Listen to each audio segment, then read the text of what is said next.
एक हमला वो अल्पसंख्यकों पे करते हैं, उसके अगली एक कदम आगे बढ़ के दूसरा हमला वो आरक्षण पे करते हैं। तमाम आरएसएस या संघियों की आप पोस्टें देखो, सोशल मीडिया उनके जो आईटी सेल देखो, वो आरक्षण के खिलाफ जहरी उगलते हैं। और आज हम देखेंगे कि एक तरफ कानूनी चीज़ें मतलब संविधान में दर्ज है, लेकिन अपने अधिकार के लिए लोगों को धरना प्रदर्शन करने पड़ते हैं, है ना। आज किसी की रेप या हत्या जैसे वो हो जाते हैं, उसकी भी अपराधियों को पकड़ाने के लिए लोगों को धरने प्रदर्शन करने पड़ रहे हैं।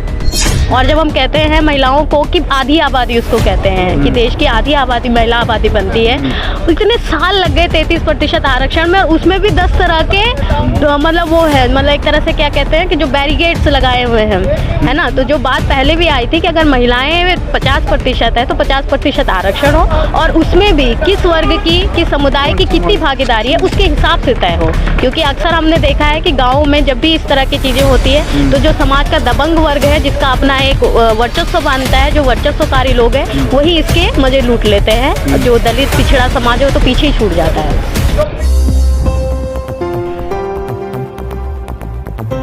नमस्कार, मैं हूं ओम प्रकाश और आप देख रहे हैं सत्य संवाद। आज यहाँ पे भीड़ इकट्ठा देख रहे हैं। लोग जो है जाति जनगणना को लेकर के यहाँ पे इकट्ठा हुए हैं, और हमारे साथ में इनकलाबी मजदूर केंद्र की ये संयोजक कार्यकर्ता हैं, और मैं इनसे बात करने की कोशिश करूंगा कि आप लोग यहाँ पे क्यों ऑर्गेनाइज हुए हैं। कि आज मतलब शोषित उत्पीड़ित मंच द्वारा और उसके लीगल फ्रंट द्वारा एक कार्यक्रम जारी किया गया है कि बिहार के तर्ज पे अभी हाल में देखेंगे कि बिहार राज्य में जाति के आधार पर जनगणना की गई, और उसके जो आंकड़े आए उसमें तमाम जो केंद्र सरकार जो बातें करती है या जो शिगुफा छोड़ती है खास तौर पे, तो उसके उलट वहाँ आंकड़े आए। और उसने जो भारतीय राजनीति जिसमें जाति बहुत महत्वपूर्ण स्थान रखती है, उसको एक तरह से एक गरमा दिया है। तो ऐसे में हरियाणा के अंदर भी तमाम सामाजिक संगठन जो दलित उत्पीड़ित समाज से आते हैं, अल्पसंख्यक समाज से आते हैं, तमाम मजदूर संगठन, जो इनकलाबी मजदूर केंद्र की मैं भी कार्यकर्ता हूँ, तो वो इस बात को समर्थन कर रहे हैं कि बिहार के तर्ज पर हरियाणा में भी जाति के आधार पर जनगणना होनी चाहिए। और सिर्फ हरियाणा में नहीं बल्कि पूरे देश में जो जाति के आधार पर जनगणना होनी चाहिए। और उसके पीछे जो मकसद है, साफ सा मकसद है कि भाई अगर मतलब जिसकी जितनी हिस्सेदारी है उसकी उतनी भागीदारी हो, तो ये बात हम करते हैं। हाँ, ये है ही। मतलब कांग्रेस पार्टी अपने मतलब शुरुआती दौर में भारत की आज़ादी के बाद तो जो सत्ता में आई वो कांग्रेस पार्टी आई, लेकिन उसने कभी इस नारे को मतलब नहीं उठाया। लेकिन आज क्योंकि भाजपा को काउंटर करने के लिए या अपने राजनीतिक समीकरणों को बिठाने के लिए आज राहुल गांधी इस नारे को उठा रहे हैं। हमारी अगर बात करेंगे, इनकलाबी मजदूर केंद्र मजदूरों के बीच काम करता है, और ये मानता है कि जो पूरा समाज है वो वर्गों में बटा हुआ है, और अगर जाति है तो दो ही जातियां हैं, वो है महिला पुरुष की जाति, है ना, जिनका भेद है। लेकिन चूंकि भारतीय समाज का ये दुर्भाग्य रहा है कि जाति के आधार पे ही आज सारी चीज़ें संचालित होती है, सामाजिक व्यवस्था संचालित होती है। एक खास तरह के काम खास तरह की जातियों को बांटे जाते हैं, उनकी हिस्सेदारी उनमें होती है, और उसके हिसाब से ही समाज में उनकी प्रतिष्ठा भी होती है।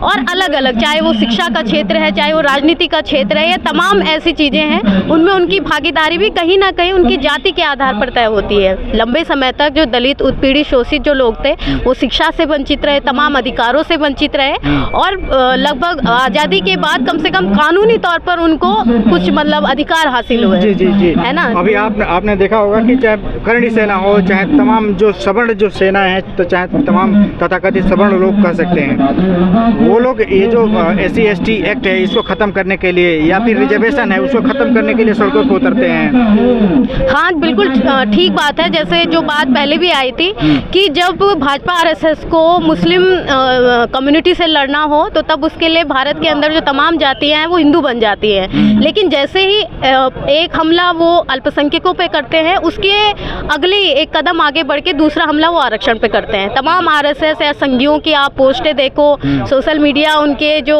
IT सेल देखो, वो आरक्षण के खिलाफ जहरी उगलते हैं, और उसके नाम पर तमाम ट्रोल करना या तमाम जो समाज में जो भी मतलब शिक्षा का स्तर गिर रहा है उसका कारण आरक्षण को बताना। और जबकि हम आज ये कहेंगे कि आज सरकारी नौकरियों को जिस तरह से ख़त्म कर दिया है, आज संविधान में तमाम काट छाट करके या कानूनों को सिर्फ किताबों में दर्ज कर दिया है। आज हम देखेंगे कि एक तरफ कानून कानूनी चीज़ें मतलब संविधान में दर्ज है, लेकिन अपने अधिकार के लिए लोगों को धरना प्रदर्शन करने पड़ते हैं, है ना। आज किसी की रेप या हत्या जैसे वो हो जाते हैं, उसकी भी अपराधियों को पकड़ाने के लिए लोगों को धरने प्रदर्शन करने पड़ रहे हैं, और ये आज पूरे देश के अंदर हमें दिखाई दे रहा है। तो एक तरफ औपचारिक तौर पे भी जो कानून मिले हुए हैं, आज तो सरकार उनको भी लागू नहीं कर रही है, अगर वैसे उसको देखा जाए। लेकिन ऐसे में अगर जो आरक्षण है, जिस पे आज हम देखते हैं कि आज सिर्फ 2% नौकरियां ऐसी हैं जिनमें आरक्षण है। अच्छा। सिर्फ 2% नौकरियां ऐसी, और सरकारी नौकरियों पे जितने 2014 के बाद जितने तेज हमले हुए हैं, लगभग ख़त्म किया जा रहा है नौकरियों को। तो आज जो बचा खुचा आरक्षण है, उस पे भी मतलब उसको भी औपचारिक तौर पे ख़त्म करने का काम आरएसएस और भाजपा करना चाहती है। कांशीराम ये बोले थे कि बीजेपी कांग्रेस को लेकर के ये बोले थे कि एक सांपनाथ है, एक नागनाथ है। तो क्या सांपनाथ और नागनाथ से बचने के लिए तीसरा प्लेटफॉर्म बनाएंगे क्या आप लोग? बिल्कुल, हम तो चाहते हैं कि मजदूरों का प्लेटफॉर्म बने, और जो तमाम जो समाज जो जातियों में बटा है, ऐसा ना हो। जो पहले भी बात आई है कि जब तक देश में जो तमाम जो जातियां हैं, जो भेद है, इनको ख़त्म करके मतलब पूरे समाज को एक होना चाहिए, ये हम मांग करते हैं। लेकिन चूँकि अभी ऐसा संभव नहीं है या अभी ऐसा नहीं लगता, तो तब तक मतलब एक वर्ग है 3.5%, और उसकी जो हिस्सेदारी है, उसकी संसाधनों पे हिस्सेदारी है 45% है। बिल्कुल है, ठीक बात है। ये तो क्या इसके लिए क्या लड़ाई है? आपके इसकी लड़ाई तो इसकी लड़ाई का विकल्प आज जो दिख रहा है, आपको यहाँ दिख रहा है कि तमाम जो दलित, शोषित, उत्पीड़ित मंचों वाले, तमाम संगठनों वाले, आप लोग अकेले 50% हैं, आप लोग अकेले 50% हैं, और ये सेंट्रल गवर्नमेंट आपको 33% आरक्षण दे रही है। मतलब हम तो ये कह रहे हैं कि जो 33% आरक्षण की जो ये बात कर रही है, वो एक शिगुफा है। अगर आप उसके पूरे वो देखेंगे, वो भी फेक ही है ना। जो नियमावली देखेंगे, एक तरफ से फेक है, कह रहे हैं कि 10 साल बाद हो लागू होगी या 15 साल बाद लागू होगी, उसके बाद फिर 15 साल बाद वो फिर बंद हो जाएगी। तो एक तरफ से शिगुफा है, और दूसरी तरफ ये कि क्या कहते हैं, 1947 में देश आज़ाद हो चुका है ना। और जब हम कहते हैं महिलाओं को कि आधी आबादी उसको कहते हैं कि देश की आधी आबादी महिला आबादी बनती है, इतने साल लग गए 33% आरक्षण में, और उसमें भी 10 तरह के मतलब वो है, मतलब एक तरह से क्या कहते हैं कि जो बैरिगेड्स लगाए हुए हैं, है ना। तो जो बात पहले भी आई थी कि अगर महिलाएं 50% है तो 50% आरक्षण हो, और उसमें भी किस वर्ग की, किस समुदाय की कितनी भागीदारी है, उसके हिसाब से तय हो। क्योंकि अक्सर हमने देखा है कि गाँव में जब भी इस तरह की चीज़ें होती है, तो जो समाज का दबंग वर्ग है, जिसका अपना एक वर्चस्व मानता है, जो वर्चस्वकारी लोग हैं, वही इसके मजे लूट लेते हैं। जो दलित पिछड़ा समाज है, वो तो पीछे ही छूट जाता है। हम सब अलग अलग खेमे में बटे हुए हैं। मतलब हम सब का मतलब ये मेरा कहने का मतलब कि जो 85% जो लोग हैं, अलग अलग खेमे में बटे हुए हैं। और क्या वजह है कि 15%, 12%, 11.5% लोग आकर के इस देश की शासन सत्ता पे कब्जा रहते हैं, और अनवरत कब्जा इनका रहता है। जैसे जो पहली बात आएगी कि जो समाज है वो 2 वर्गों में बटा हुआ है, एक मालिक वर्ग है और एक मजदूर वर्ग है। जो मालिक वर्ग है वो सत्ता में बैठे हुए हैं, है ना, उनके चाटुकारी सत्ता में बैठे हुए हैं। दूसरी तरफ भारतीय समाज का एक जो सामाजिक जो अपना एक हो रहा, जो ताना बाना रहा कि यहाँ जो वर्ण व्यवस्था रही, है ना, और आरएसएस ने या मनुस्मृति ने इस वर्ण व्यवस्था को आगे बढ़ाया, और उसके हिसाब से समाज को वो चलाना चाहती है। आज भी उनका प्रयास है कि संविधान के काउंटर वो मनुस्मृति को खड़ा करना चाहती है, आज भी वो उसको लागू करना चाहती है। और एक प्रक्रिया में ये हो गया कि जो दलित, उत्पीड़ित जो जातियाँ थी, जो जनजातियाँ थी, जो यहाँ की मूल निवासी थी, वो पीछे धकेल दिए गए, हाशिए पे धकेल दिए गए। और समाज में जो वर्चस्वकारी स्थितियों में, चाहे वो अच्छी नौकरियों में है या अच्छी ज़मीनें उनके पास है, जमींदारी में वो लोग थे, तो जाहिर सी बात है कि जब देश आज़ाद भी हुआ तो पहले से ही जो बड़ी मात्रा में जो संसाधनों पे जो कब्जा था, वो मतलब ब्राह्मणवादी जो व्यवस्था भारतीय समाज की थी, तो उसमें ब्राह्मणों का, है ना, और आरएसएस की विचारधाराओं को मानने वाले का। हरियाणा में बीजेपी की गवर्नमेंट है। अगर बीजेपी की गवर्नमेंट कास्ट सेंसस जाति आधारित जनगणना नहीं कराती है, तो बीजेपी के खिलाफ क्या है मुद्दा आपका? क्या करने वाले हैं आप लोग? जैसे अगर हमारे मुद्दे की बात करेंगे, क्योंकि हम जिस विचारधारा को मानते हैं, मजदूरों की विचारधारा को मानते हैं, तो हमारा मुद्दा तो यही है कि आज मजदूरों के लिए सरकारें क्या कर रही हैं जी, है ना। आज महिलाओं के लिए सरकारें क्या कर रही हैं? बेटी बचाओ बेटी पढ़ाओ का नारा देख, मजदूरों के लिए क्या है? कुछ भी नहीं है। 44 श्रम कानून खत्म करके 4 श्रम संहिताओं में तब्दील कर दिया। मजदूरों के लिए ये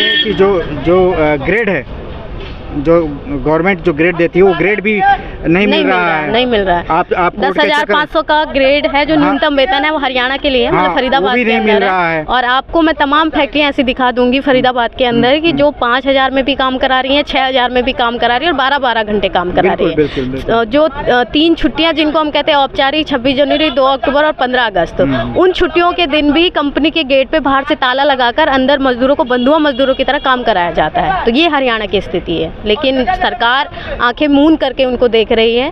और अभी हाल में ही मतलब गुड़गांव में एक यूनियन है, वो आंदोलन कर रही है।